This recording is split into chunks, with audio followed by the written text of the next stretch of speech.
Closed captioning for Lakeland Currents is supported by the Minnesota Department of Commerce, Telecommunications Access Minnesota, and Nisswa Tax Service. Nisswa Tax Service, tax preparation for businesses and individuals. Across from City Hall in Nisswa and online at nisswatax.com.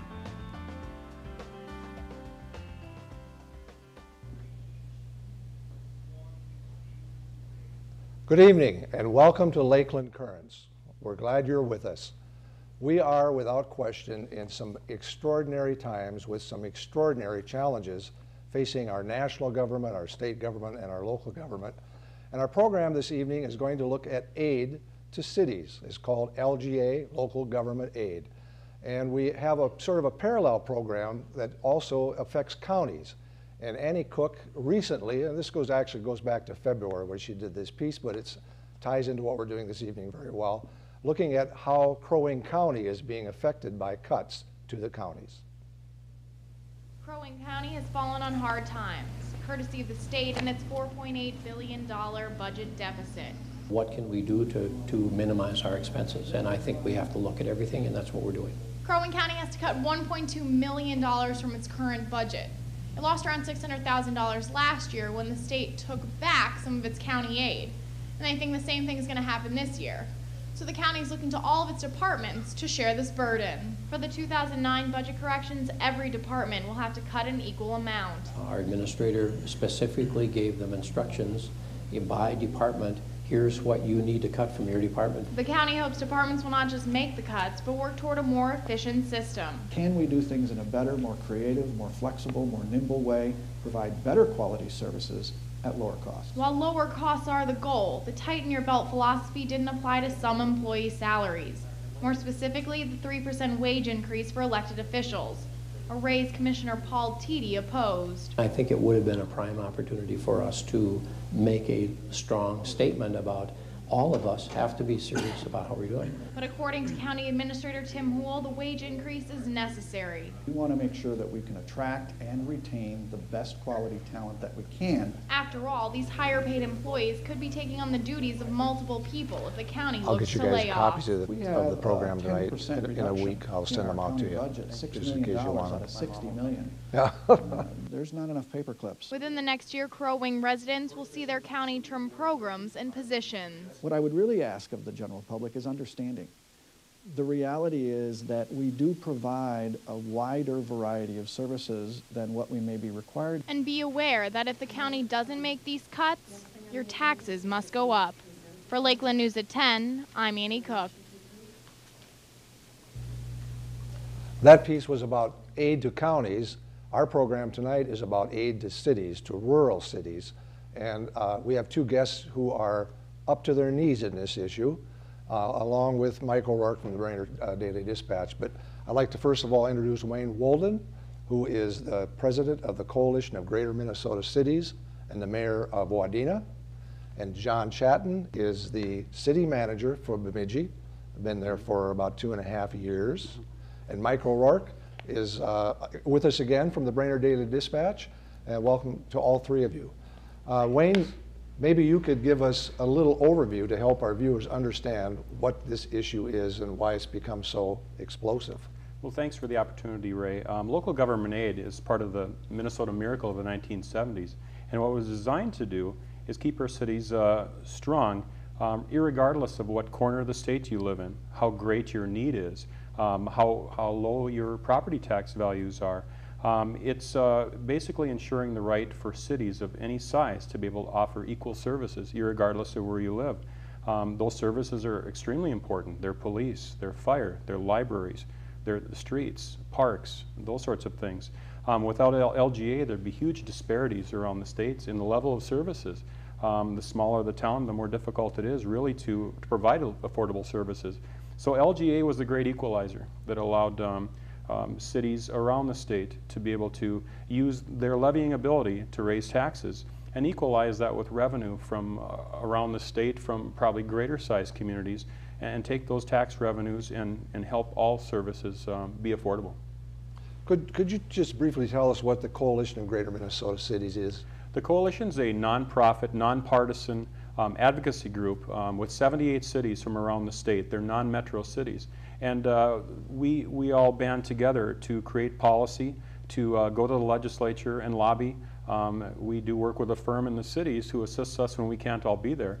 Drive from Wadena to downtown St. Paul is 3 hours. So I'm the president, have been since last June, and the distinct opportunity as a northern Minnesota mayor to be able to go down during the busy year of the 2-year cycle and lobby for local government aid down there in St. Paul. So again, we are a band of cities joined together to fight for interests such as local government aid. How many cities belong to this organization? 78. So why are some cities part of this and others not? Is there a distinction? There is a difference. John and I are also a part of the League of Minnesota Cities, and the League is made up of all cities in Minnesota. Greater Minnesota cities rely on local government aid, while metro cities work with the market value credit. So Apple Valley, for example, won't receive local government aid. They're property wealthy, but they get a market value credit, which is another way to aid taxpayers to ease the burden of property taxes on them. So it's the greater Minnesota cities that really are fighting for the local government aid piece. We really, if I may say, we really don't have the same skin in the game. I mean, your metro cities, their budgets rely approximately 13% on their state aids, whereas your average greater Minnesota city has 43% of their budget generated from state aids.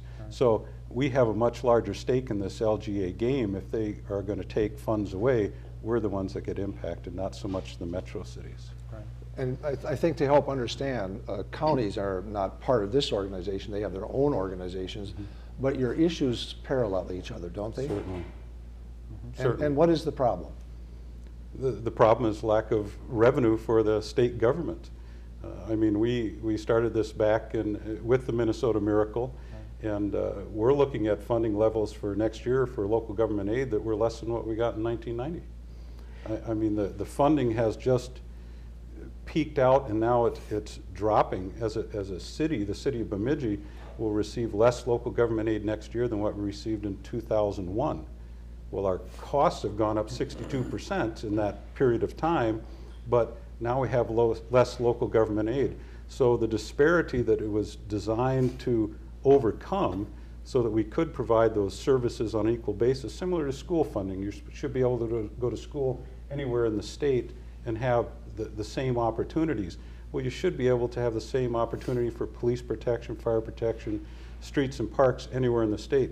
That disparity is changing, and as they pull the local government aid away from cities, it's the cities that have that property value that they can get the tax revenue off of.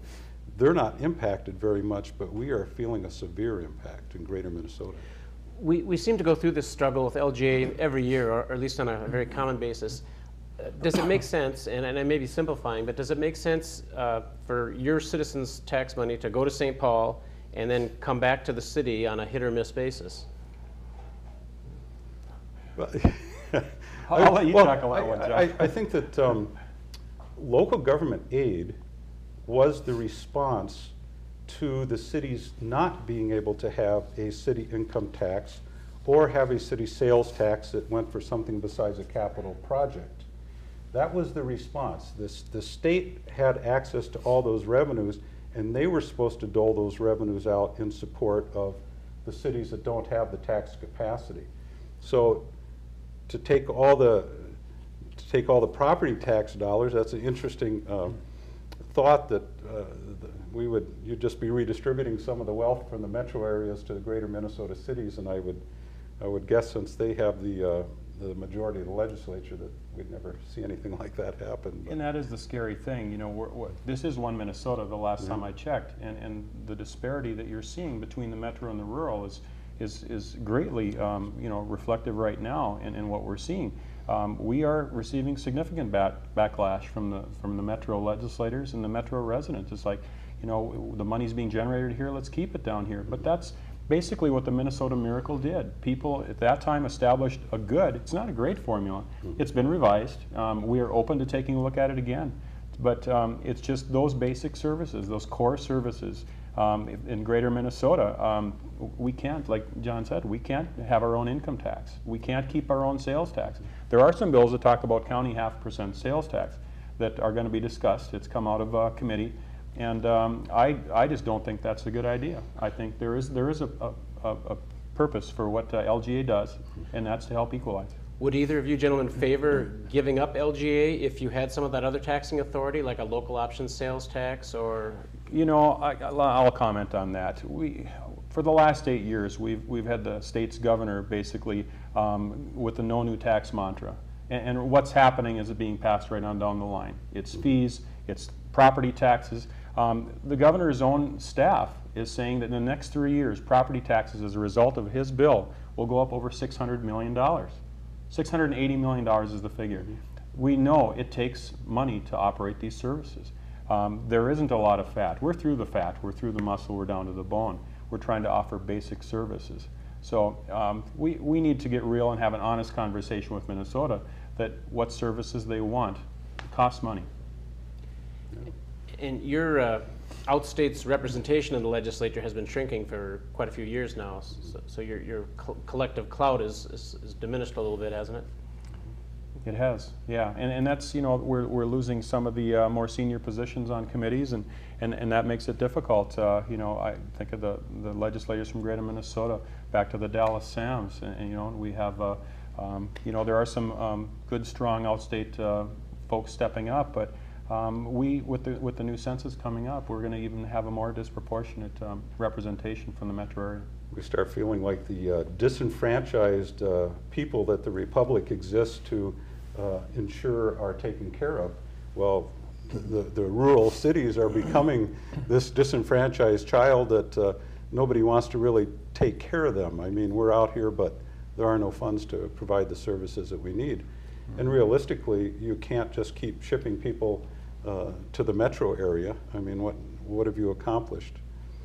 It was interesting because, Wayne, you were on a news report here, a statewide news report recently with the mayor of Minneapolis and St. Paul. Correct. So were they joining forces with you with some of the issues you have, or what was the purpose of that? Well, Mayor Coleman of St. Paul has been a strong supporter, as has R.T. Ryback of Minneapolis, of LGA funding. Minneapolis and St. Paul are not so different from Greater Minnesota. It's the wealthy suburbs that really have the revenue base and have the taxing ability to be able to generate taxes for needed services. Minneapolis and St. Paul, you go to areas of the community where they've been basically almost eradicated of business and property value. So they also are in a situation where they can't raise it in property taxes alone to be able to offer the core services needed for those urban areas.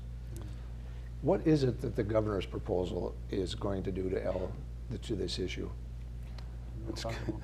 I mean, well, for example, the city of Bemidji, we just got unallocated over $200,000 in December, money that we can't recover, budget's already spent.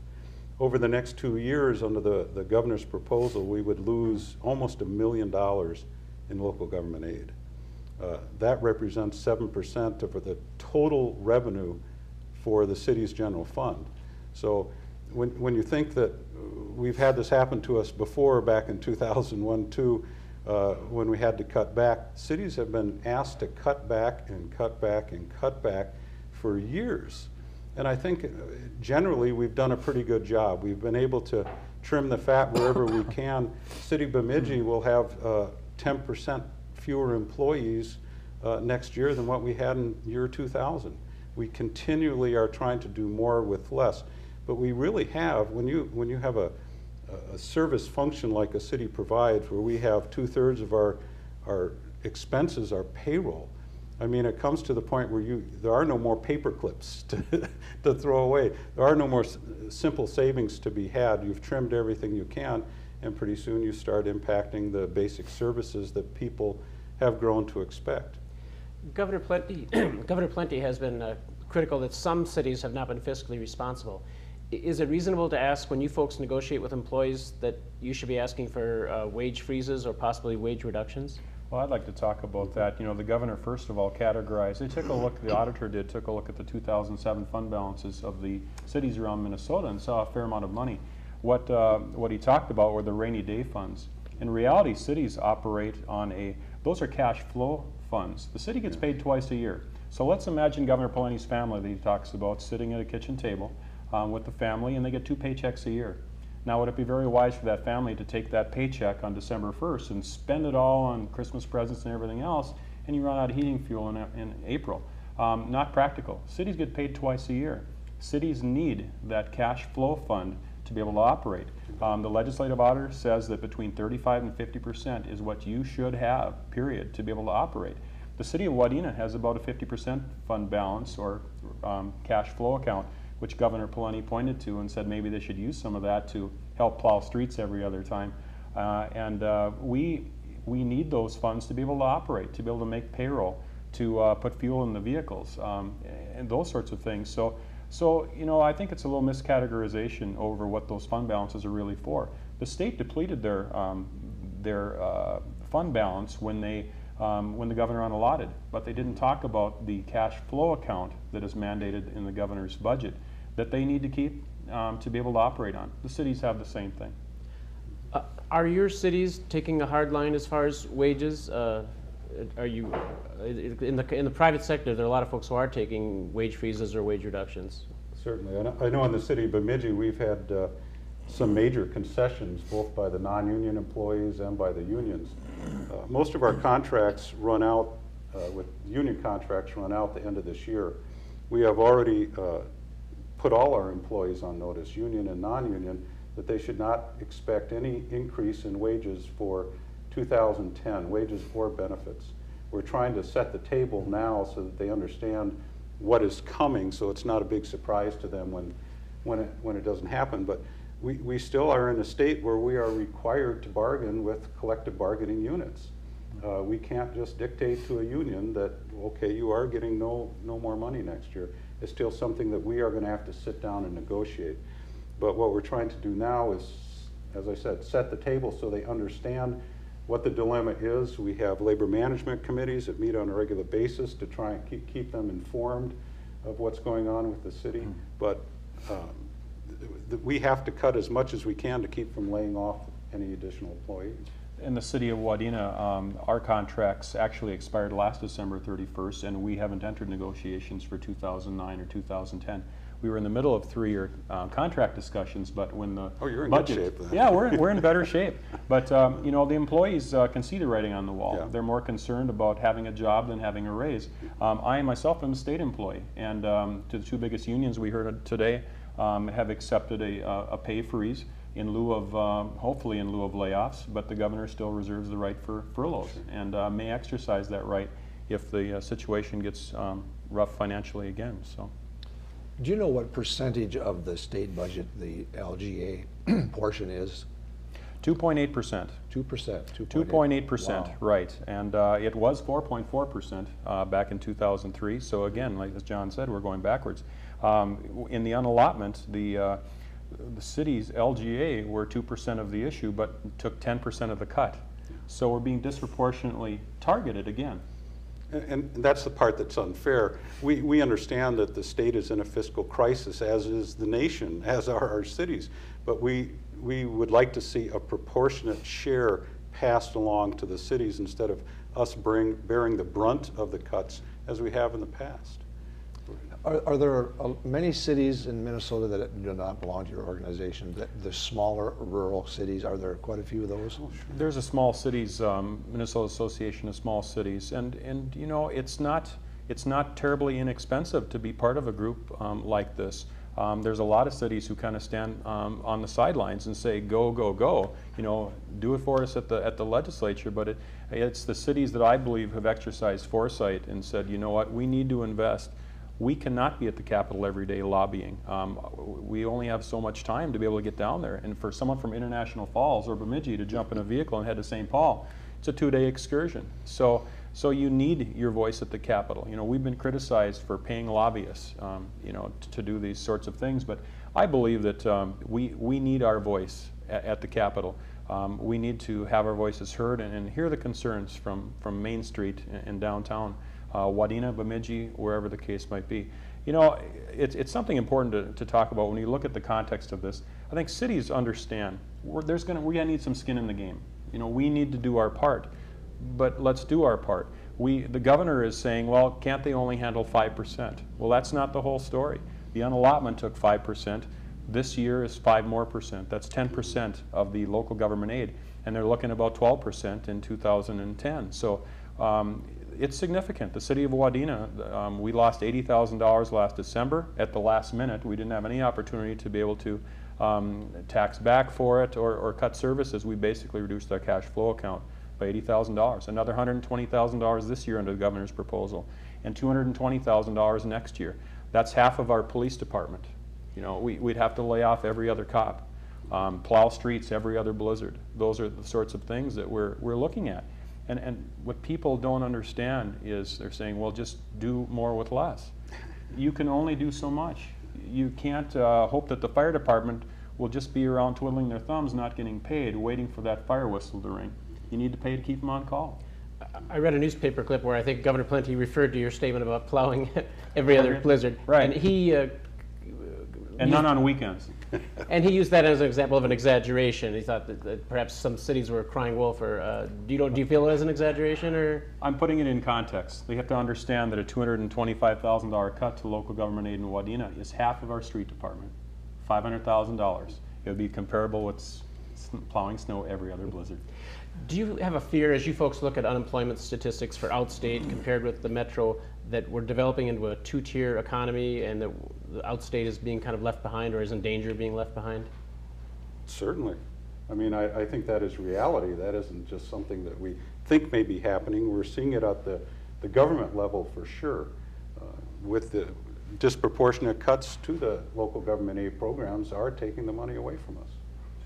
And if you're sitting in Edina, Monticello, or Minnetonka, and you have the ability to have a 35 mil tax levy and get all the money you need to operate your city, that may be fine. But in Bemidji, 45% of our property is non-taxable. We have the university, we have county buildings, we have all these properties that we can't tax. So for us to have the equal tax levy of a larger suburban city, we don't get much revenue out of that. Without local government aid, we would have to have just an exorbitant tax rate. And that's the whole reason to have local government aid, is to keep people, make it affordable for them to live in a rural city without having to pay twice the property taxes of a metro city. Yeah. Those non-property tax paying entities still call the police, they still call the fire department, they need That's their right. streets plowed. That's right. Those are the sorts of things that cost money, but for the tax-paying properties, it wouldn't otherwise be done. Do you folks expect to see growth or decline in the next census as far as your city populations go? Bemidji will see growth. We've been growing steadily, and I think that as a regional center, we will continue to grow. I think the city is doing very well. We're adding amenities. We recently broke ground on an $80 million project for our regional event center. We have a lot of good things going. My fear is for the non-regional centers in outstate Minnesota. The smaller towns out there they're all coming into Bemidji. 84% of our sales tax revenue in the city of Bemidji comes from people coming into the city who don't live there. Really? Which means, and it's a typical of a regional center like Wilmer or Bemidji or some others.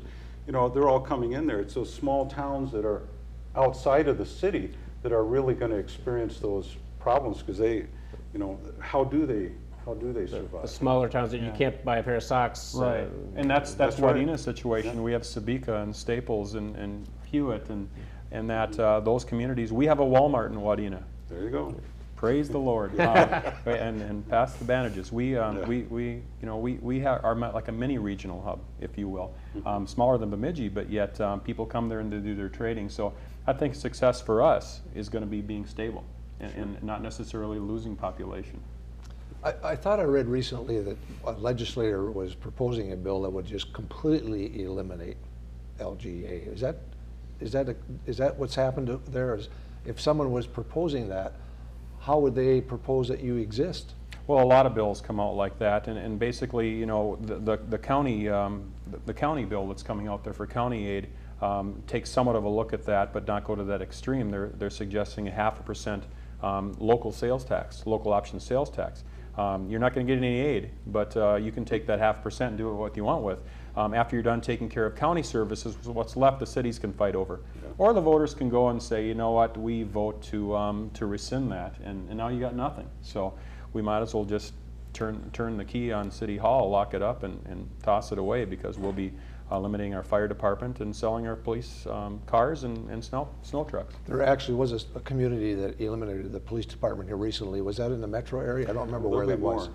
There will be more that will be eliminating police departments. A lot of your smaller towns will eliminate it, where they have maybe one full-time officer or have part-time officers. They will start relying on the county to provide those patrol services. But the reality is that they have less protection without having their own police force than they would with a police force. And we're going to see those reductions across the board in outstate cities, where we're going to be cutting back on police and fire, and every city service is going to have to get cut back. It'll be reactionary services versus proactive services. So I think that city that cut the police force, already there was a graffiti on a wall very close to City Hall saying, "This is what no police looks like." Really? So, yeah. We've been balancing budgets by not buying new equipment, not mill and overlaying a street. Yeah. And you can get by with that for a certain period of time, but all these capital needs continue to build while you're not doing it. And while you're hoping for more revenues to work on them, the revenues are going down. So the disparity just keeps building. I mean, at some point, we're going to have to make some major renovations in our infrastructure and support our services. We have about a minute left. Mike, I know you had a question you'd like to ask. Are there any potential savings in shared services, or is that something you've looked at and not been able to accomplish? Well, we share lots of services with the county in Bemidji. You have shared MIS services. The city doesn't even have a server of our own. We share that with the county. They provide MIS services. Telephone services, we partner on law enforcement center. We're always looking for partnerships to be able to save some money. Small towns do the same thing. We've done, again, phone services, police radios, those sorts of things. You know, Minnesota needs a good, stable funding source. We have a revenue problem. We need a good, stable source of revenue that's going to assure that where you live in greater Minnesota, it shouldn't be having to give on services to be able to live in Gonvick or Gully or Bemidji or Wadena. Amen. Okay, we're out of time. It's going to really be interesting to see what happens in the next 3 or 4 or 5 weeks, because this is going to come to a head. Wayne, John, Mike, thank you for being on the show. People will need to watch, and you have a website. Do you have a website? banklga.org. Thank you. All right, thanks for being on the show. Thank you. You've been watching Lakeland Currents, where we're talking about what you're talking about. So long until next time.